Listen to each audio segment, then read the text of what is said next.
Avant l'aube, 5 heures du matin, les voitures fredonnent. Les trains fredonnent. Un avion dans le ciel fredonne. Les pleurs lointains d'un animal à l'agonie.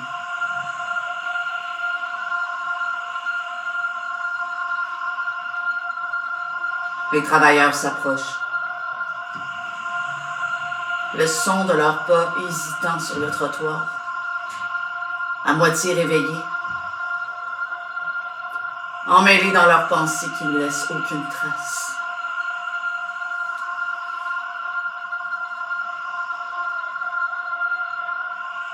Fenêtre par fenêtre, la ville s'illumine d'un sourire grotesque.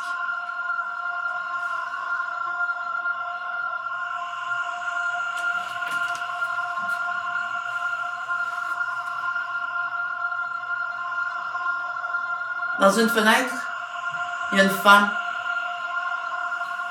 se tenant devant un miroir, essayant de se recomposer. Elle se maquille. Visage par-dessus visage. Elle se cherche dans chaque reflet. Dans chaque reflet, l'empreinte d'un étranger, une par-dessus l'autre, salissant le verre.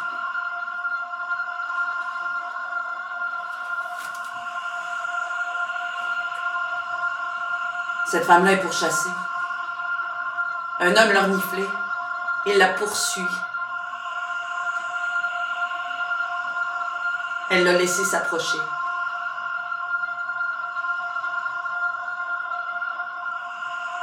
Peut-être qu'elle va trouver quelque chose. Quelque chose chez lui qui va lui révéler son visage à elle. Son vrai visage.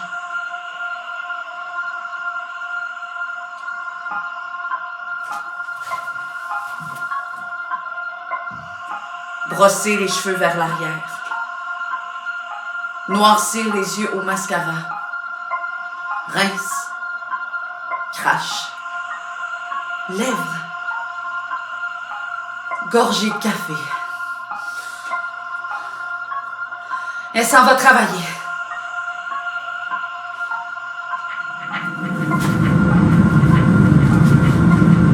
Par mesure préventive, veuillez s'il vous plaît ranger vos effets personnels sous votre siège ou dans le compartiment prévu à cet effet.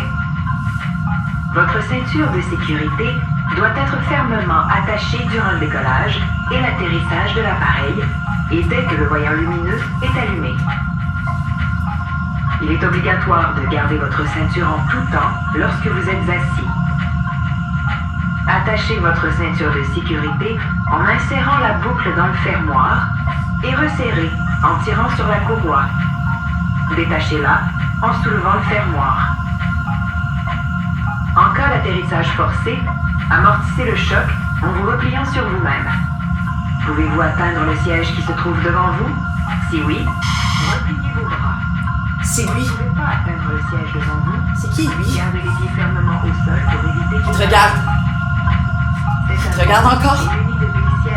En complet, chemise repassée, pas de cravate, cheveux foncés laqués à droite. Il reluque.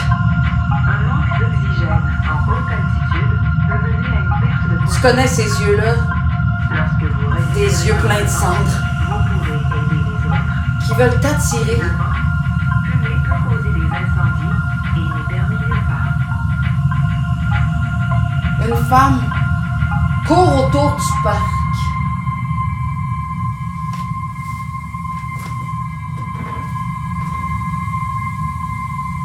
Elle court devant le banc où je suis assise sous un orme.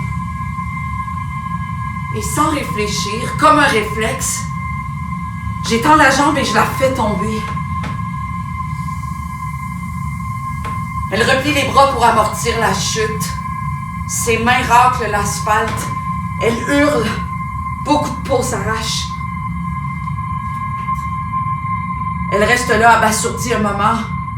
Elle se ramasse. les mains en sang, pleines de gravier, cuisantes. Elle se retourne et me regarde. Horreur et incrédulité. Je sais pas ce que je vais faire, mais je souris. Et je sais pas pourquoi. Un réflexe. Elle pleure. Mon Dieu, elle pleure. Des larmes. Des vraies larmes. D'horreur. Elle crie. T'es qui, toi, Chris? Je te connais-tu?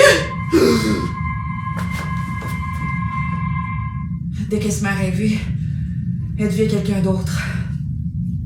Et ce quelqu'un d'autre devient celle qui rêve.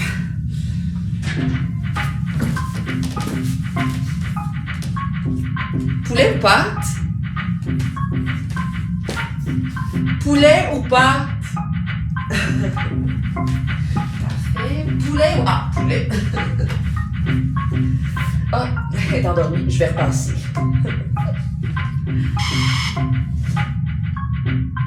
Pardon? Il n'y a pas de poisson aujourd'hui, juste poulet ou pâte.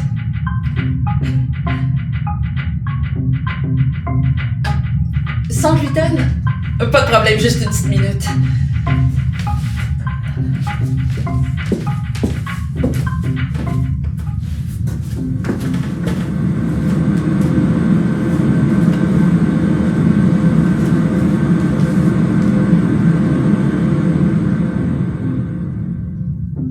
L'odeur des repas préparés, le son des gens qui mangent, qui raclent le fond de leur contenant en aluminium, hypnotisés par leur écran.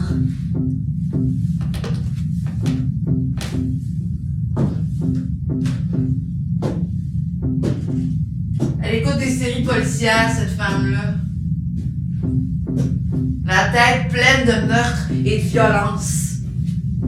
Un monde plein de meurtres et de violence.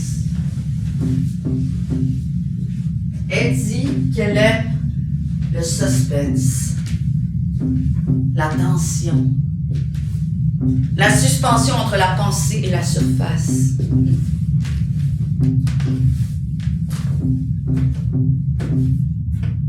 Entre la pensée et l'action.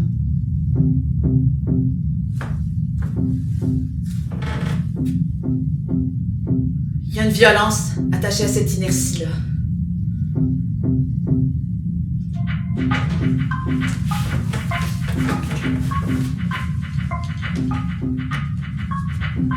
Je tire le rideau pour nettoyer après le repas. C'est pas un très gros rideau, mais ça fait une différence. Je veux dire, des fois, t'as juste besoin d'un peu d'intimité. Particulièrement quand t'es sur un avion avec quoi? 300 autres personnes. Est-ce que vous savez à quel point ça sent fort, les humains? Alors, je tire le rideau et je discute avec Emma.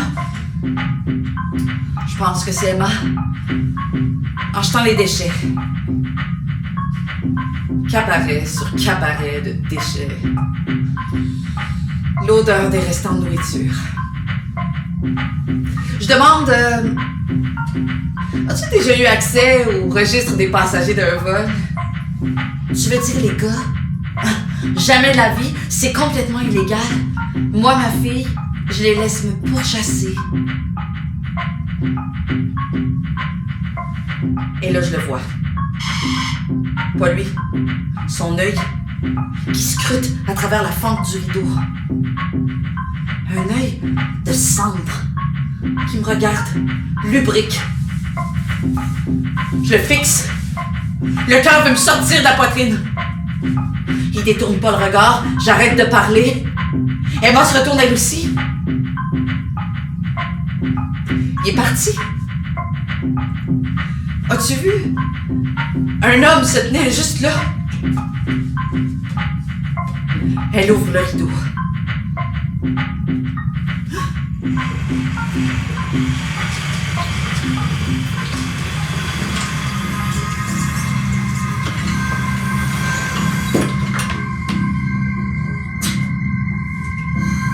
J'arrive à une maison.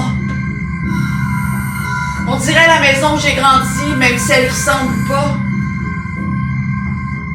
J'entre à l'intérieur. Ça sent la même chose, mais Aucun des objets m'appartient.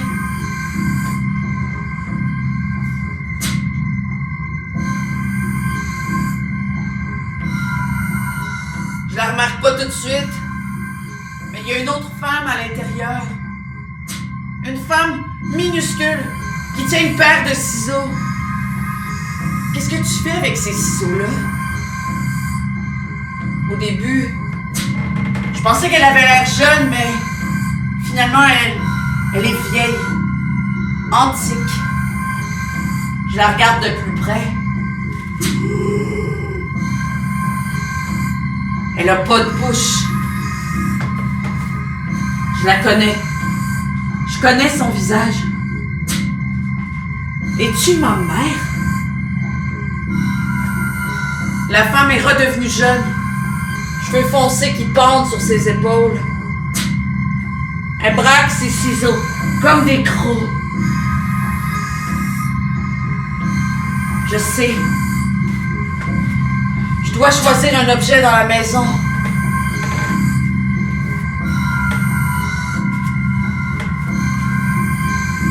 Je connais ce moment-là. Choisir le bon objet.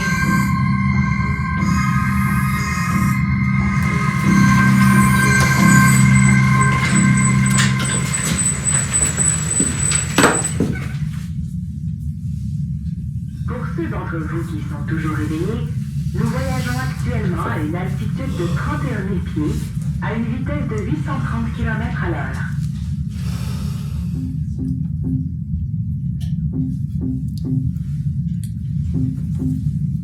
La plupart des passagers sont endormis. La petite lumière étrange au-dessus de la tête. Un cargo de rêve. On pourchasse une aurore boréale. Je contemple cette sinistre nuit d'hiver à travers le hublot. Je la contemple à travers mon propre reflet. Plus bas, des constellations brillantes, des villages de lumière.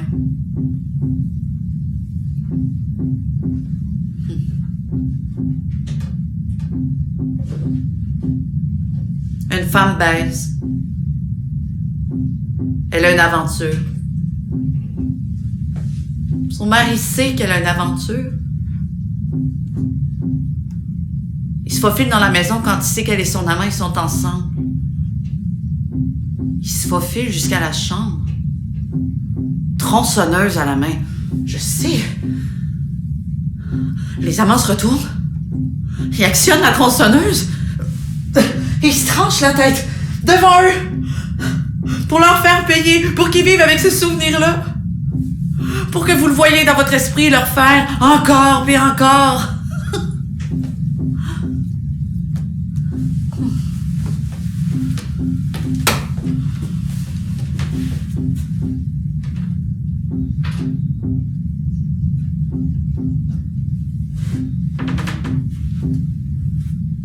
Il faut vraiment que ça fonctionne à pleine vitesse. Hein? Faut vraiment qu'il la lance vers son cou parce qu'à un moment donné, tu te dis les réflexes. Tu dis qu'il y a un réflexe qui va embarquer parce que... Ça se resserre. Ça se resserre. Ça se resserre. Ça se resserre. Votre attention s'il vous plaît. Capitaine, nous avançons présentement notre descente. Tu vérifies ton visage à travers la fenêtre. Tu te vérifies à travers ton propre visage. Visage sur visage sur visage.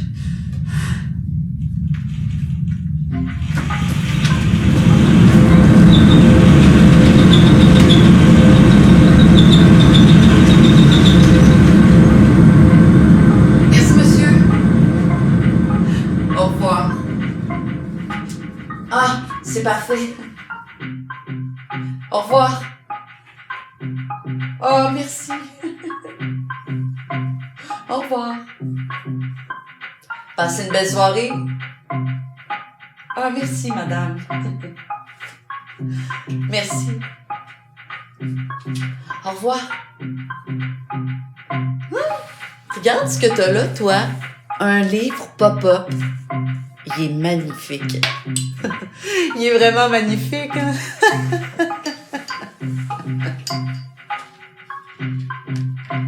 Merci. L'homme passe. Mais il te regarde pas. Il te remarque pas.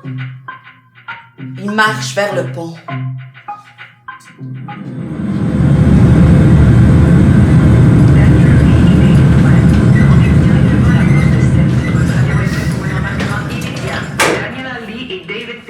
Directement à la porte 7. Merci. Il marche derrière toi. C'est lui. Tu te retournes pas. Ah, mais qu'est-ce qu'il fait là? Oui, il te regarde. Te détaille de derrière. Tu peux le sentir sur ta jupe. Il détaille ton cul, tes jambes. Il te presse avec ses yeux. Il te touche entre les jambes. T'es complètement en train d'accepter ton sort. Accident ou fatalité. Une femme s'immole devant un centre de détention pour immigrants. Une mère recule sur son enfant avec le 4 roues motrices.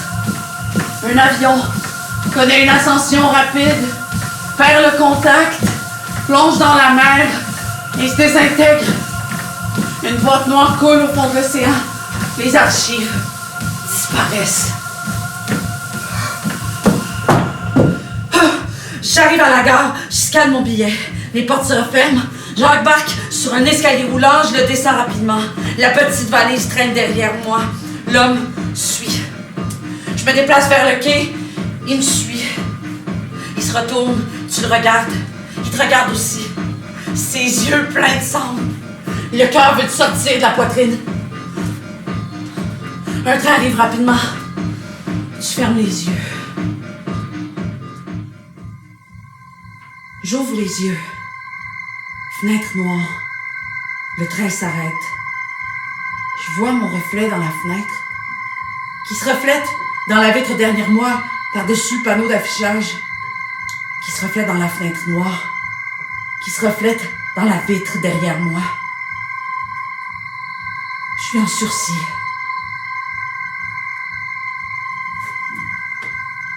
Une femme se tient devant une salle vide, songeuse. Le silence éclate.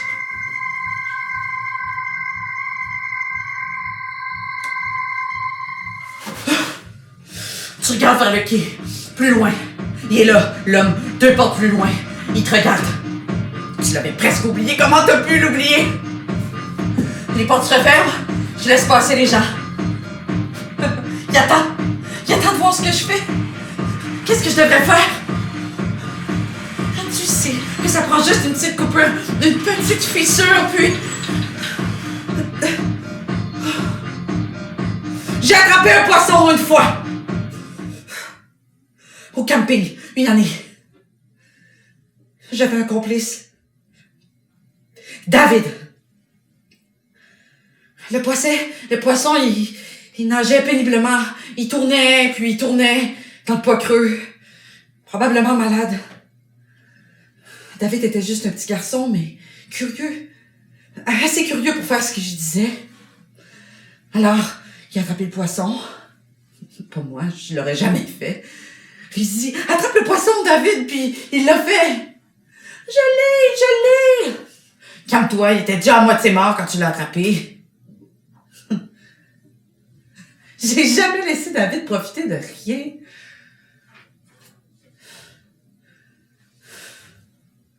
Au début, le poisson se débattait pas.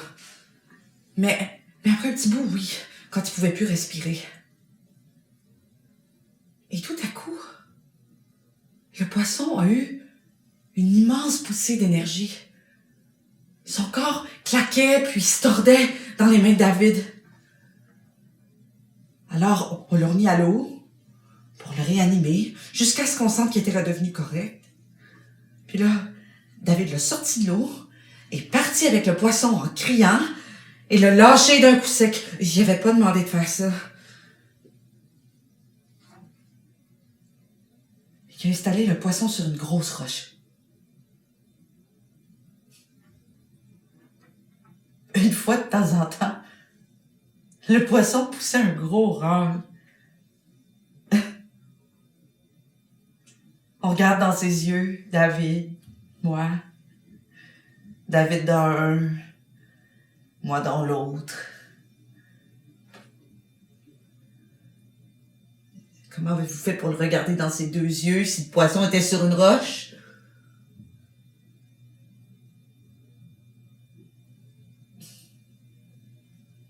Directement dedans. Dans le fond de l'univers brillant de ses yeux, le plus loin qu'on pouvait.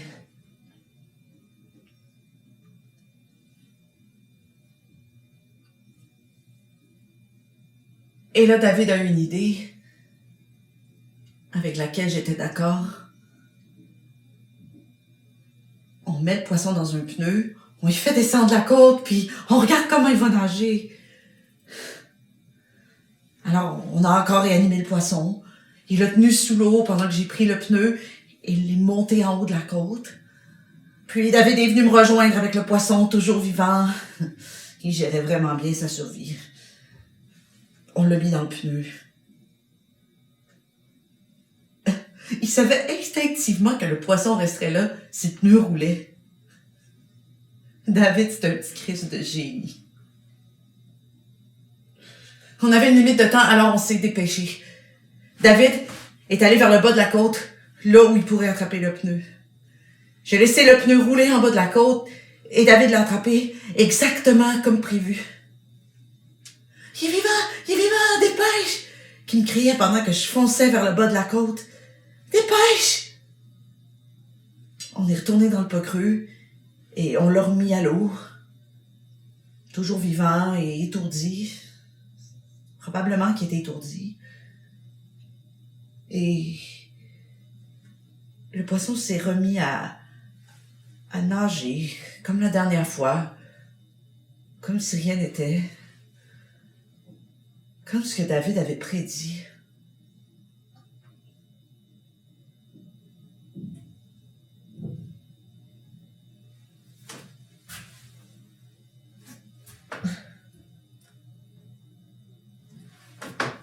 Une apothéose. Tu le tiens dans tes mains, le poisson.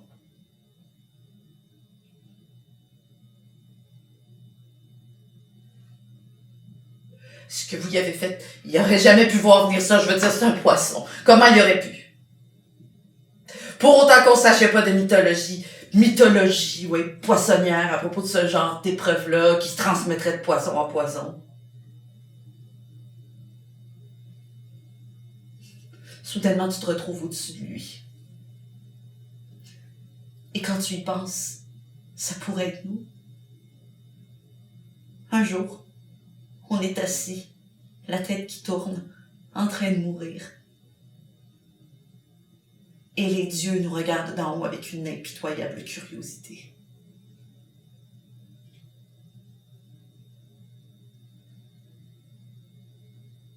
On n'a pas remis de poisson à l'eau. On a essayé de le réanimer. On l'a juste regardé s'élever. On l'a juste regardé expirer.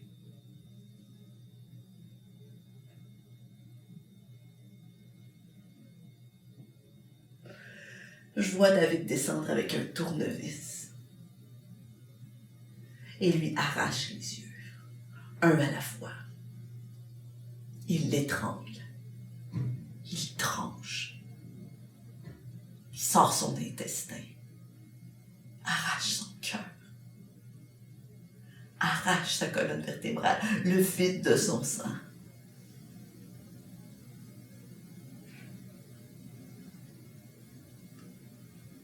Je regarde. Il fait un tas avec tous les morceaux de poisson mutinés, tout le bordel de morceaux ensanglantés. Il verse de l'essence dessus et il allume un feu. Ça brûle. Je regarde ça brûler. Le poisson part en fumée, juste là, sur la roche.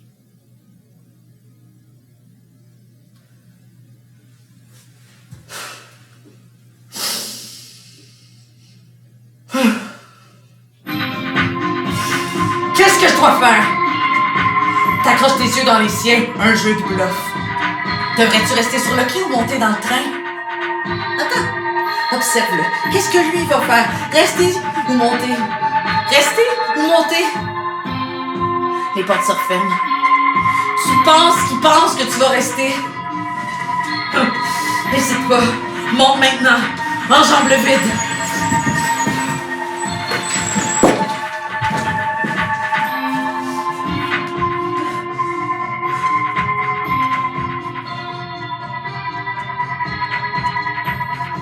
Merde! Merde, démonté! Il fait chaud. Le train est plein. Il fait chaud! T'es là. Tu peux le voir à travers la foule. Ces yeux-là. Dans le train, il commence à avancer vers toi. Tu regardes autour, t'hésites. Tu peux pas hésiter. Il tente une personne, une autre, pour s'approcher de toi.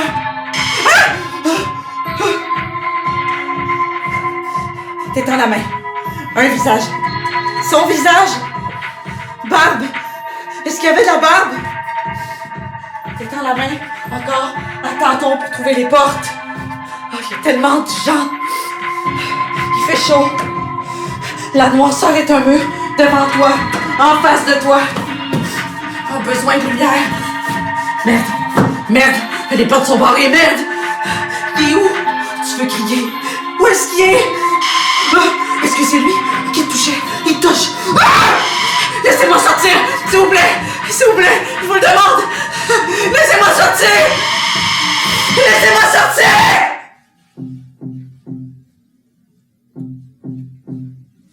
Il est pas là. Une mère de visage anonyme, comme dans l'avion.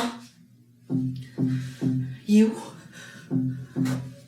Les passagers te regardent. Ils te fixent. Corps anonyme. Ils t'observent.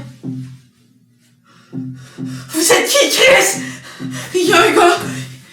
Il est mort, il est...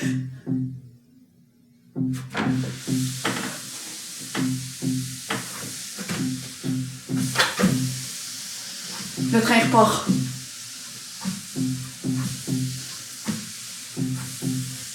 Les portes s'ouvrent. J'embarque sur un escalier roulant. La petite valise traîne derrière moi. Humilié. C'est humiliant. Je suis humiliée.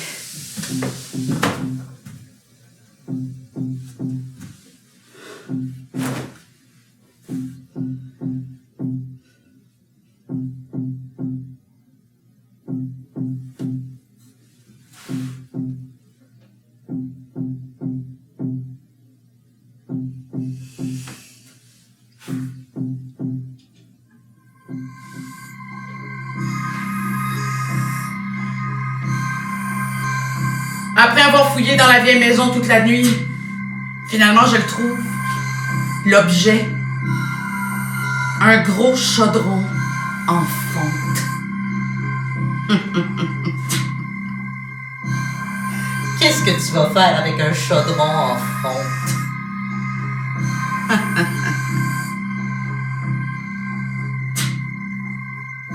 Je connais ce moment-là. Moi, ici, le chaudron, la maison, tous ces objets, cette femme-là minuscule, sa beauté, puis son autre visage, son visage de mégère.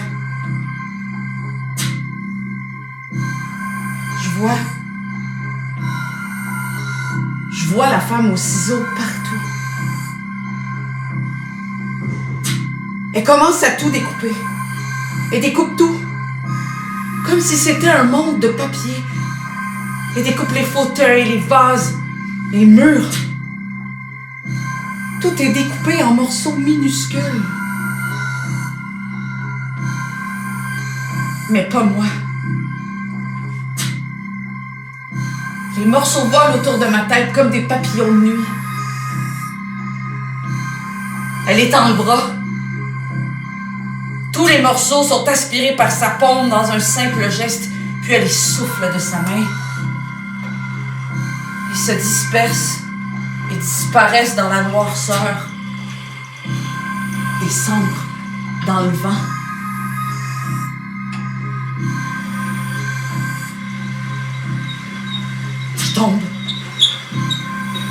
Je tombe à travers.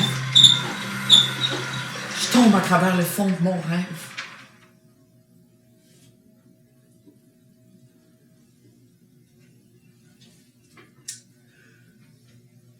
On commence.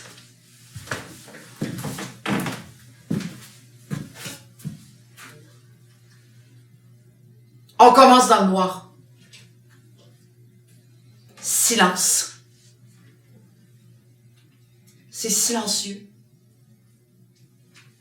C'est silencieux dans le parc, à l'exception du bruit de ses talons qui frappent le trottoir. Un homme suit une femme à travers le parc.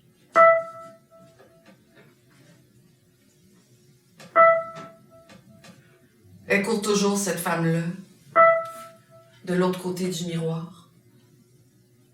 Elle le fuit. Le cœur veut lui sortir de la poitrine. Tu commences à te déplacer plus rapidement, t'es presque rendu à la maison. En tournant le coin, tu l'aperçois très loin derrière, mais il vient toujours. Il n'a pas abandonné. Dehors dans le parc, les voitures fredonnent, les trains fredonnent, un avion. Tu te dépêches le long de ta rue. T'arrives à la porte du building, tu regardes de chaque côté, il est pas là. Tu prends ta clé. Tu regardes de chaque côté encore. Il est là. Merde. Il voit où t'habites. Tu entres dans le building, la porte se ferme en claquant derrière toi. Silence encore. Mais pas comme dans le parc.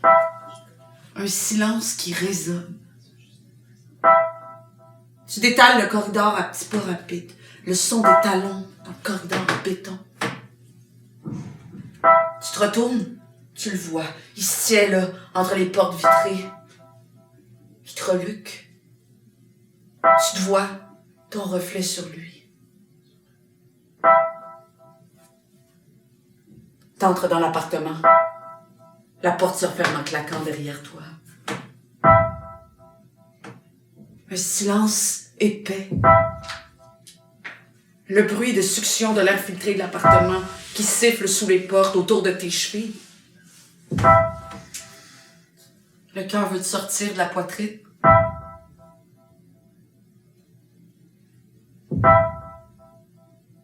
Je sais pas si je peux faire ça.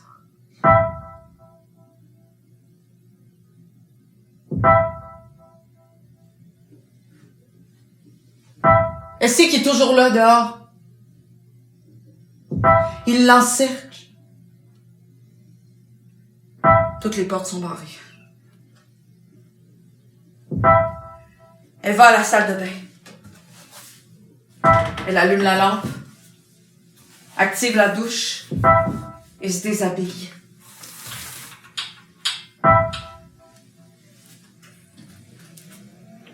Il y a une femme dans le miroir.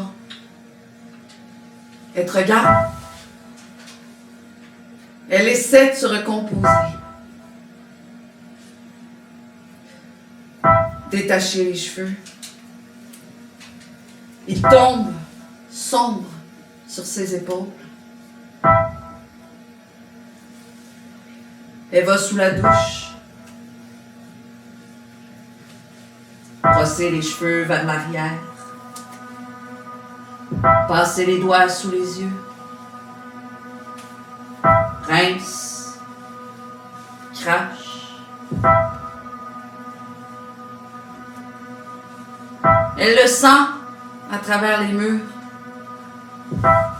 qui la regarde. L'eau tombe et tombe, tombe sur son dos, sur ses cheveux. L'eau, comme ses yeux à lui.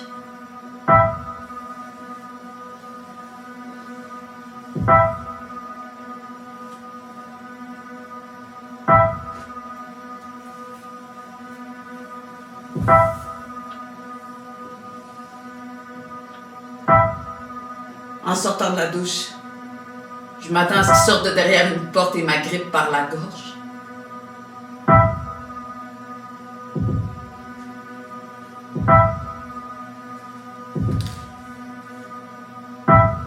Je marche nue jusqu'à la chambre.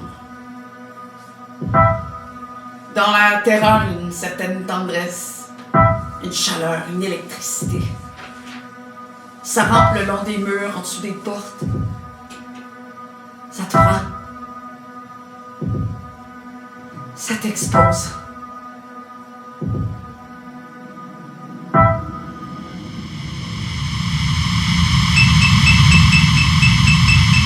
Tu marches jusqu'à la chambre.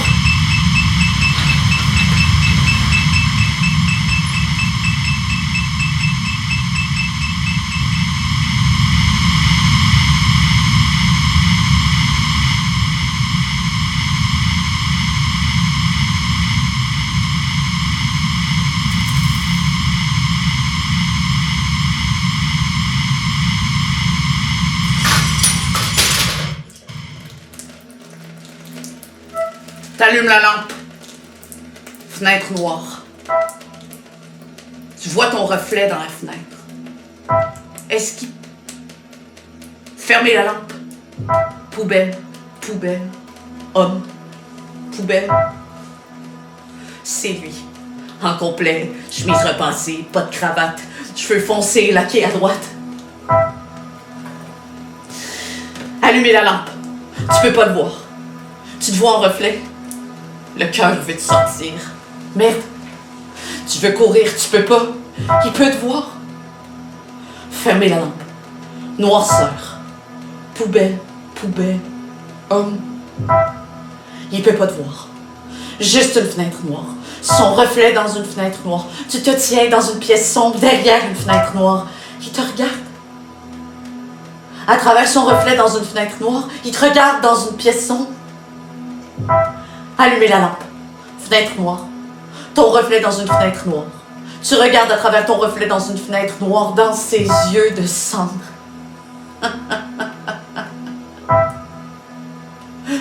La femme aux ciseaux se met à rire. Fermez la lampe. Il est toujours là, dans son propre reflet. Rallumez la lampe. La vieille femme rit encore de toi. De toi. Dans la pièce éclairée, reflétée dans la fenêtre. Fermez. Lui. Allumez. Toi. Fermez. Lui. Allumez. Toi.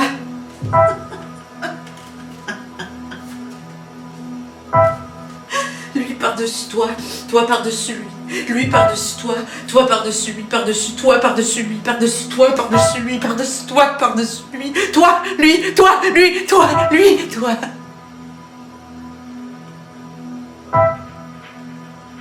Le bruit des souliers de cuir dans le corridor en béton. Tu regardes par le Judas. Il est là. Minuscule. Déformé. T'avances d'un pas. Son œil de cendre. Un œil de poisson.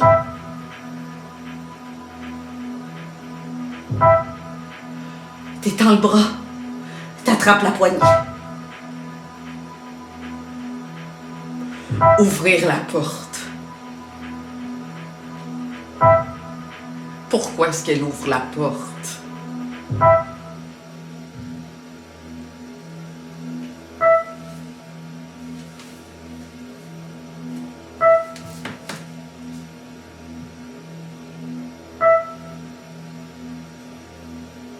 Il s'élance. Je cours. Je lance des chaises, des tables, tout ce que je peux pour l'arrêter. Je hurle. Il m'attrape, me cloue au plancher, ses mains autour de mes poignets. Je rue et je donne des coups de pied, mais il m'immobilise.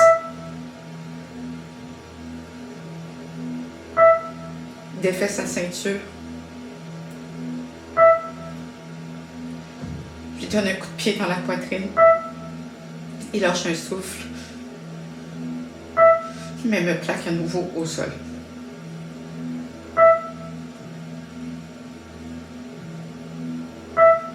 Il descend son pantalon. Je lui donne un coup de tête dans la bouche.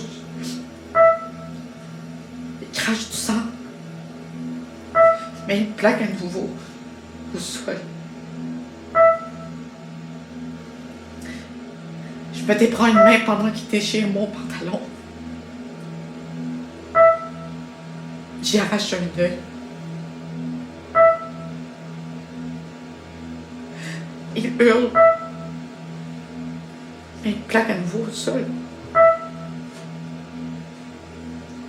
Je mords la joue. Il me crache au visage. Il met ses mains autour de mon cou. Il serre. Ça se resserre. Ça se resserre. Ça se resserre. Manque d'air.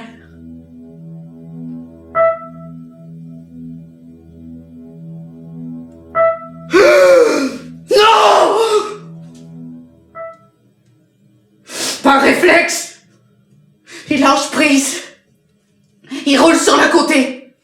Un animal à l'agonie. Je flotte au-dessus de lui. Il pleure. Ouais, je pense qu'il pleure. Il s'excuse. Je suis désolée, je suis tellement normale. Je sais pas ce qui me prend. S'il te plaît, pardonne-moi. Ça me dégoûte.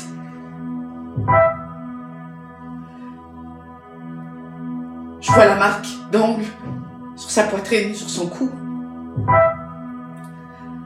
Je sais ce qu'il me reste à faire. Chut. Restez tendu là. Restez tendu là. Ça va aller. Je caresse son cou. Je caresse ses cheveux. Je caresse son visage. Il pleurait comme un bébé, maintenant il dort comme un bébé. Je le laisse là. Et je me rends à la station d'essence du coin.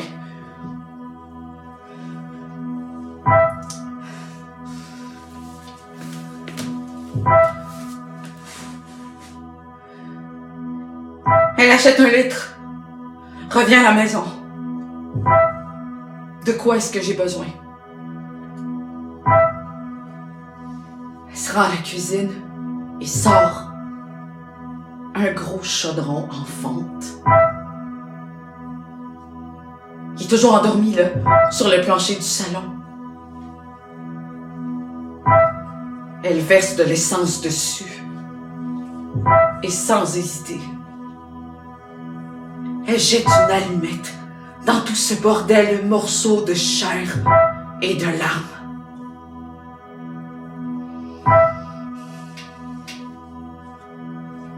Ça prend un bout de temps avant que les flammes le réveillent.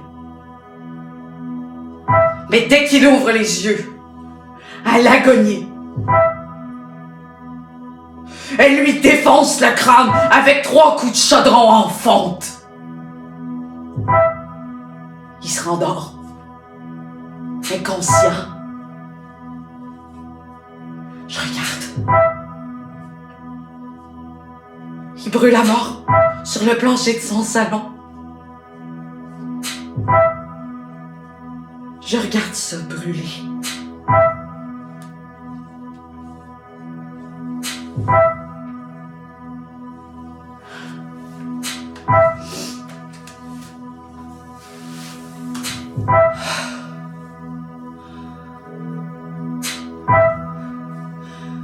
Elle ouvre une fenêtre pour laisser sortir la fumée.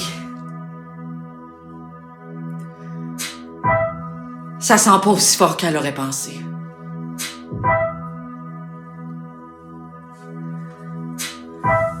Une fois les flammes éteintes, elle regarde son visage calciné. Ses dents, comme des petites pierres tombales, fixées dans un sourire grotesque. La peau aspirée sur son crâne décharné, son expression faciale,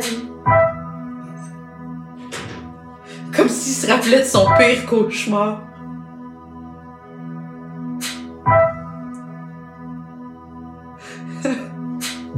Ses cavités oculaires, maintenant pleines de cendres.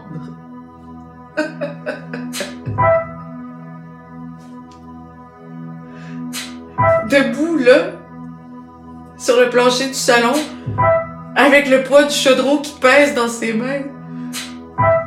Je le reconnais pas.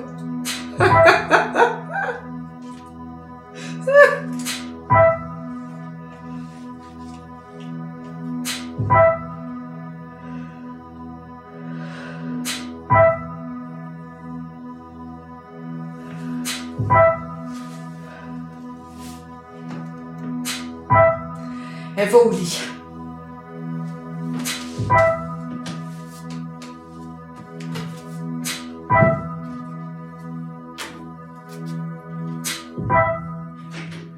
Elle se réveille avant son cadran. 5 heures du matin. Elle se prépare. Brosser les cheveux vers l'arrière. Noircir les yeux au mascara. Rince, crache, lèvres, gorgée de café.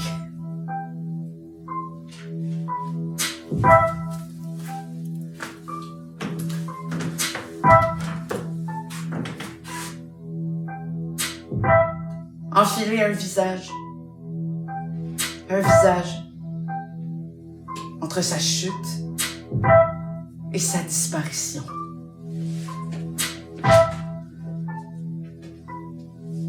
Elle s'en va travailler.